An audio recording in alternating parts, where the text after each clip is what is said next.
তো বন্ধুরা, আপনি কল্পনা করুন ভারতের কোনো দেশের সৈনিকদের সাথে যুদ্ধ লেগে গেছে, সেখানে ভারতের সৈন্যবাহিনী বা ভারতের কোনো হাতিয়ারই মজুদ নেই। কয়েক কিলোমিটার দূর পর্যন্ত সব চুপচাপ, কোনো দিকে কিছুই নেই। তখন হঠাৎই আকাশ থেকে রঙিন রঙিন কিরণ বিদ্যুতের গতিতে আকাশ থেকে মাটির দিকে আসছে, আবার সেই দিকেই আসছে যেখানে শত্রু দেশের সৈন্যবাহিনী রয়েছে। এই কিরণ যখনই শত্রু দেশের সৈন্যবাহিনী তাদের হাতিয়ার এবং শত্রুদের যে কোনো হাইটেক থেকে হাইটেক হাতিয়ার পর্যন্ত পৌঁছাচ্ছে, তখনই আগুন লেগে যাচ্ছে। তখন একদম বিধ্বংসী রূপ ধারণ করছে। সৈনিকরা অন্ধ হয়ে যাচ্ছে আর ট্যাঙ্কগুলি নিজে নিজেই জ্বলে উঠছে। যেন মনে হচ্ছে সেখানে আগে থেকে কোনো পেট্রোল মজুদ ছিল আর শুধুমাত্র সামান্য আগুন লাগানোর প্রয়োজন ছিল। তো বন্ধুরা, তখন আপনি তো বলবেন এমনটা তো শুধুমাত্র সিনেমাতেই সম্ভব। স্টার ওয়ার সিনেমাগুলিতে এমনটাই তো দেখানো হয়ে থাকে, যেখানে কাল্পনিক হাতিয়ার থাকে যেগুলো মহাকাশে মজুদ থাকে আর সেগুলো থেকেই হামলা হয়ে থাকে। কিন্তু আমি যদি আপনাদের এখন এটা বলি, ভারতে ইসরোর বৈজ্ঞানিকরা এমন হাতিয়ারের ওপর কাজ করা শুরু করে দিয়েছে আর এই হাতিয়ার শত্রুদের ওপর ঠিক এইভাবেই ধ্বংস করতে সক্ষম হবে। তো বন্ধুরা, তখন আপনি কি বলবেন? হ্যাঁ বন্ধুরা, ভারত এখন এই টেকনোলজির ওপর কাজ করছে যেখানে বাকি বিশ্বের চিন্তা ভাবনা শেষ হয়ে যায়। ভারত স্টার ওয়ার সিনেমার হাতিয়ারের মতো কিছু বড় প্ল্যান করেছে।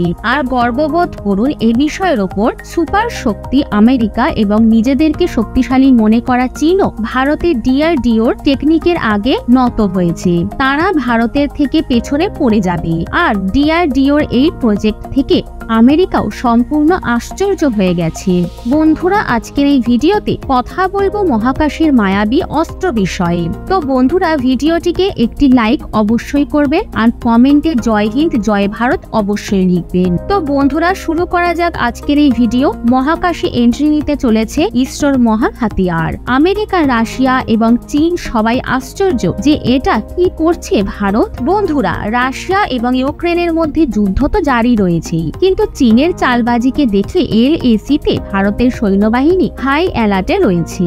চীনকে নিয়ে কিছুদিন আগেই তথ্য বেরিয়ে এসেছিল যে চীন ইতিহাসের সবচেয়ে বড় ইনফ্রাস্ট্রাকচার ভারতের সীমানায় দাঁড় করিয়ে দিয়েছে। চীন ভারতকে ইউক্রেনের যুদ্ধতে ও হতি আক্রমণে বিজি মনে করে LAC-তে ঢুকবার প্ল্যানিং করছে। কিন্তু যদি চীন এমনটা করে তাহলে এটা চীনের সবচেয়ে বড় ভুল প্রমাণ হবে, কারণ মোদী সরকার গালওয়ানে হওয়া খুনি সংঘর্ষের পরে ভারতীয় সৈন্যবাহিনীদেরকে ফ্রি হ্যান্ড করে দিয়েছে। অর্থাৎ ভারতীয় সৈনিকদের কি করতে হবে, কখন করতে হবে, কিভাবে করতে হবে, একে নিয়ে মোদী সরকারের থেকে পারমিশন নেওয়ারও কোনো প্রয়োজন নেই। এছাড়াও ভারত আরো অন্যান্য প্রস্তুতি গ্রহণ করেছে।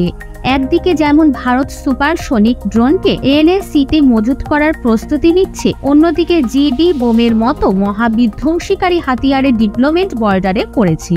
কিন্তু কিছুদিন আগে ভারত আরো একটি ভয়াবহ হাতিয়ারকে LAC-তে মজুত করার সিদ্ধান্ত গ্রহণ করেছে। এটা এমন হাতিয়ার হবে যার বিষয়ে চীন আজ পর্যন্ত হয়তো শোনেওনি। যেভাবে ভারতের নতুন হাতিয়ার কাজ করে, চীন এই বিষয়ে কোনো কল্পনাও করেনি। বন্ধুরা, ভারতের এই নতুন এবং আশ্চর্য করার মতো হাতিয়ারের বিষয়ে বলবো, কিন্তু এর আগে ভারতীয় স্পেস এজেন্সি ইসরোর সেই পরাক্রমের সাথে সাক্ষাৎ করিয়ে দিন, যেটা চোখের পলকেই চীনকে ব্যাকফুটে ঠেলে দিতে পারে। আপনাদের গর্ব করা উচিত যে চীন, আমেরিকা এবং ইউরোপীয় দেশগুলিকে পেছনে ফেলে ইসরোর বৈজ্ঞানিকরা এমন এক স্পেস স্যাটেলাইটকে তৈরি করে নিয়েছে যাকে পুনরায় ব্যবহার করা যেতে পারবে।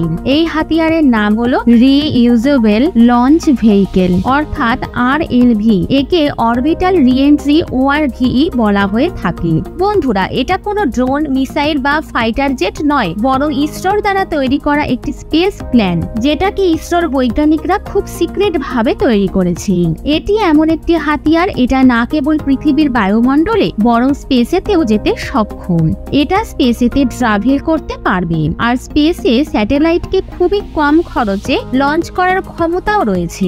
এর সবচেয়ে গুরুত্বপূর্ণ দিক হলো একে পুনরায় ব্যবহারও করা যেতে পারে। তো বন্ধুরা, এ বিষয়ে সবচেয়ে আগে অগ্রসর হয়ে গেছে ভারত। যদি কোনো যুদ্ধ হয় তাহলে ইসরোর এই হাতিয়ারকে ইসরো নামাবে ময়দানে। বন্ধুরা, এ বিষয়ে ভারত চীন তো বাদ দিন, আমেরিকাকেও পেছনে ফেলে দিয়েছে, কারণ এমন টেকনোলজি এখনো পর্যন্ত আমেরিকাও বিকশিত করতে পারেনি। চীনের এই টেকনোলজিকে নিয়ে দূর দূর পর্যন্ত তো কোনো সম্ভাবনাও নেই। ভারতকে বাদ দিয়ে ইলন মাস্কের স্পেসএক্সও এই টেকনিকের ওপর কাজ করছে, কিন্তু ইসরোর দ্বারা বিকশিত করা টেকনোলজি স্পেসএক্সের টেকনোলজির থেকেও অনেক জটিল এবং হাইটেক। রিপোর্ট অনুযায়ী এই RLVর ব্যবহার না কেবল মহাকাশে স্যাটেলাইটকে লঞ্চ করাতে করা হবে, বরং এর ব্যবহার করে শত্রুদের ওপর হামলাও করা যেতে পারে। এছাড়াও শত্রুদের স্যাটেলাইটকে টার্গেটও করা যেতে পারে, আর সেই স্যাটেলাইটকে মহাকাশেতেই ধ্বংস করা যেতে পারে। এর সবচেয়ে গুরুত্বপূর্ণ বিষয় হলো একে RVর মাধ্যমে ডাইরেক্ট এনার্জি ওয়েপেন অর্থাৎ লেজার হাতিয়ার দ্বারা টার্গেট করা যেতে পারে,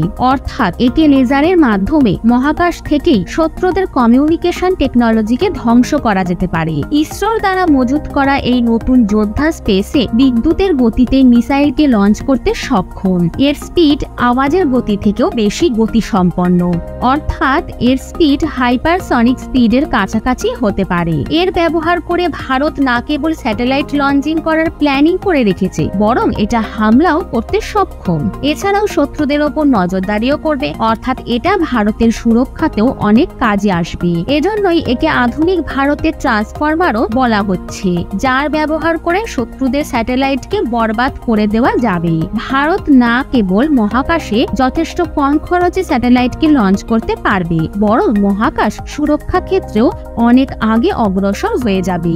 আমেরিকা, চীন এবং রাশিয়ার মতো দেশ এই টেকনোলজিকে হাসিল করতে চায়, যার ব্যবহার করে তারা শত্রুদের স্যাটেলাইটকে যাতে ডাইরেক্ট এনার্জি ওয়েপেন্স দ্বারা মহাকাশে ধ্বংস করতে পারে, কিন্তু এখনো পর্যন্ত তাদের কাছে এমন টেকনোলজি মজুদ নেই। আপনাদের বলে রাখি, ইসরোর বৈজ্ঞানিকরা এই টেকনোলজিকে আরো বেশি অ্যাডভান্স করাতে কাজ করছে, আর একে নিয়ে বেশি তথ্য পাবলিক ডোমেনে শেয়ার করা হয়নি। যদিও বন্ধুরা, এই বিষয়ে আপনার কি মতামত রয়েছে তা কমেন্ট বক্সে অবশ্যই জানাবেন।